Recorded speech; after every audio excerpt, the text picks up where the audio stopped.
امریکہ میں برسر اقتدار آنے کے بعد جو بائیڈن انتظامیہ نے جس سنگ دلانہ طریقے سے پی ٹی آئی حکومت کو فارغ کیا ہے، اس کے بعد وزیر اعظم عمران خان نے یہی مناسب سمجھا کہ وہ چین اور روس سے خارجہ تعلقات بڑھانے کی کوشش کریں تاکہ امریکہ کی کمی دور کی جا سکے۔ اسی لیے چین کے دورے کے بعد اب وہ روس کے دورے پر روانہ ہو گئے ہیں۔ تاہم اسلام آباد میں سفارتی حلقوں کا کہنا ہے کہ روس اور چین کسی بھی صورت پاکستان کے لیے امریکہ کا متبادل ثابت نہیں ہو سکتے، لہٰذا وزیر اعظم کے دوروں سے کوئی خاص امید نہیں باندھنی چاہیے۔ وزیر اعظم عمران خان روس کے صدر ولادیمیر پوٹن کی دعوت پر 23 اور 24 فروری کو ماسکو کا دورہ کر رہے ہیں، جو کہ 23 برسوں میں کسی پاکستانی وزیر اعظم کا روس کا پہلا دورہ ہے۔ تاہم موجودہ عالمی اور علاقائی حالات کے تناظر میں اس دورے کی ٹائمنگ کو نامناسب قرار دیا جا رہا ہے۔ وجہ یہ ہے کہ اس وقت مغربی ممالک اور روس کے مابین یوکرین کے ایشو پر کشیدگی بظاہر بلند ترین سطح پر ہے اور اس میں مسلسل اضافہ ہو رہا ہے۔ دوسری جانب پاکستانی اپوزیشن جماعتوں کی جانب سے وزیر اعظم کے خلاف تحریک عدم اعتماد لانے کے اعلان کے بعد اندرون ملک بھی سیاسی حالات کشیدہ ہیں۔ یوں یہ دورہ غیر معمولی حالات میں ہو رہا ہے۔ سیاسی تجزیہ کاروں کا کہنا ہے کہ بظاہر وزیر اعظم عمران خان کے اس دورے سے پاکستان کو کوئی فائدہ حاصل ہونے والا نہیں ہے، سوائے اس کے کہ امریکہ کو معلوم ہو جائے گا کہ اسلام آباد کے پاس دوسرے آپشنز بھی موجود ہیں۔ تاہم یہ حقیقت بھی پیش نظر رکھنی چاہیے کہ امریکہ کو دنیا کی سب سے بڑی سپر پاور کے علاوہ ایک بڑا جمہوری ملک بھی سمجھا جاتا ہے، جبکہ صدر ولادیمیر پوٹن بھی عمران خان کی طرح ایک مطلق العنان حکمران سمجھے جاتے ہیں۔ سیاسی تجزیہ کار کہتے ہیں کہ روس اور امریکہ دونوں ہی دنیا کے نہایت طاقتور ممالک ہیں۔ سر جنگ کے ایام میں دونوں کا پلڑا برابر رہا، تب پاکستان کا وزن امریکی پلڑے میں رہا، جس کی وجہ سے اسے کئی نقصانات بھی اٹھانا پڑے۔ امریکہ کی جانب پاکستان کے واضح جھکاؤ کا فائدہ بھارت نے اٹھایا۔ روس اور بھارت نے ایک دوسرے کا ہاتھ تھام کر متحدہ پاکستان کو شکست و ریخت سے دوچار کر دیا۔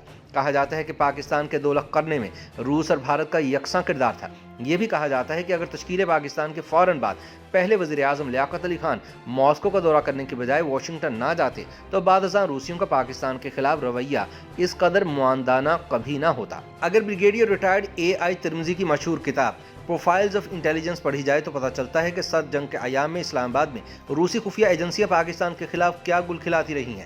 ایک وقت ایسا بھی آیا کہ امریکی خوشنودی کی خاطر پاکستان میں ریاستی سرپرستی میں روس اور روسی کمیونزم کی سخت مخالفت کی جاتی تھی۔ روسی جامعات سے اعلیٰ اور پیشہ ورانہ تعلیم حاصل کر کے پاکستان واپس آنے والے طلباء کو مشتبہ نظروں سے دیکھا جاتا تھا۔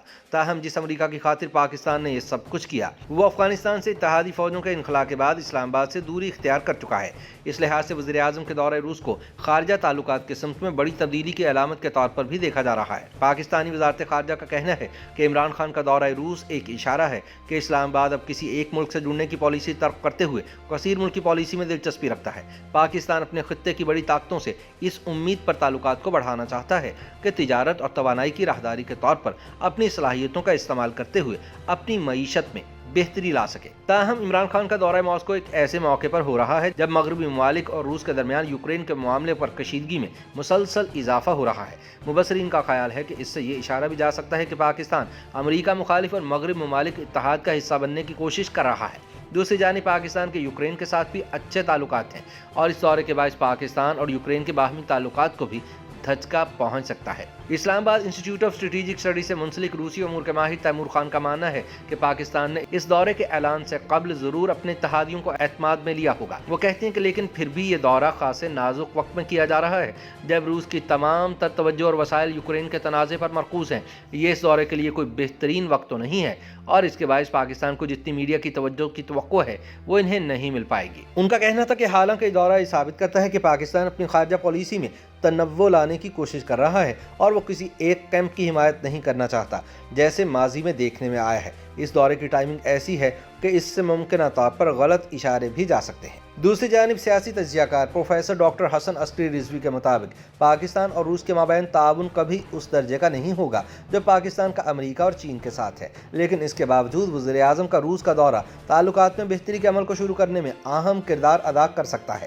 یہ دورہ ایسے موقع پر ہو رہا ہے جب روسی افواج یوکرین کی سرحد پر تعینات ہیں اور مغربی ممالک کے روس کے ساتھ تعلقات انتہائی کشیدہ ہیں۔ روسی امور کے ماہر تیمور خان کے مطابق جب روسی صدر ولادیمیر پوٹن نے سن 2014 میں پاکستان پر عائد کردہ یک طرفہ پابندیوں کو ختم کیا تو اس سے دونوں ملکوں کو قریب آنے میں مدد ملی۔ ماضی کے حریفوں نے ایک دفاعی معاہدے پر دستخط کیے جس کے بعد روس نے 4 روسی ساختہ Mi-35M جنگی ہیلی کاپٹر پاکستان کو فروخت کرنے کا معاہدہ کیا۔ اس کے بعد دونوں ملکوں کے درمیان دفاعی تعاون میں اضافہ ہوا ہے۔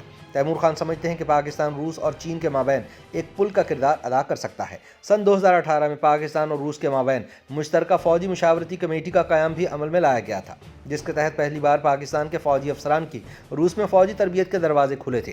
دونوں ملکوں نے انسداد دہشت گردی کے حوالے سے کئی مشترکہ مشقیں کی ہیں، جن میں پاک فوج کے اسپیشل سروسز گروپ نے حصہ لیا ہے۔ روس کی بیرونی انٹیلیجنس ایجنسی کے سربراہ نے چند ماہ پہلے خطے کے ممالک کے انٹیلیجنس سربراہان کے اجلاس میں شرکت کے لیے پاکستان کا دورہ بھی کیا تھا۔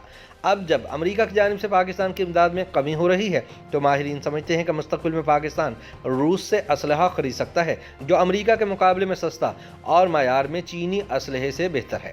پروفیسر حسن عسکری سمجھتے ہیں کہ واشنگٹن اور اسلام آباد کے تعلقات میں تناؤ اور بد اعتمادی نے ایک ایسا خلا پیدا کیا ہے جسے بیجنگ نے پر کیا ہے، اور اب روس بھی اس خلا کو پر کرنے کے لیے آگے بڑھ رہا ہے۔ پاکستان اور روس نے اعتماد سازی کے لیے کچھ چھوٹے اقدامات کیے ہیں، لیکن اس کے علاوہ ابھی تک دونوں ملکوں کے درمیان تعاون میں کوئی بڑی پیش رفت نہیں ہوئی۔ لہٰذا وزیر اعظم عمران خان کا دورہ روس علامتی طور پر تو اہمیت کا حامل ہے، لیکن عملی طور پر اس سے فوائد حاصل ہونے کا امکان نہیں ہے۔ YouTube پر گوگلی نیوز دیکھنے کے لیے youtube.com کی سرچ بار میں googly news T V type کریں۔ گوگلی نیوز کے پیج پر سرخ رنگ کے سبسکرپشن والے بٹن پر کلک کرنا نہ بھولیے۔ YouTube پیج پر اپلوڈ ہونے والی ویڈیوز سے باخبر رہنے کے لیے بیل آئیکن پر کلک کیجیے۔ آپ کو ہر نئی ویڈیو کے بارے میں نوٹیفیکیشن موصول ہو جائے گا۔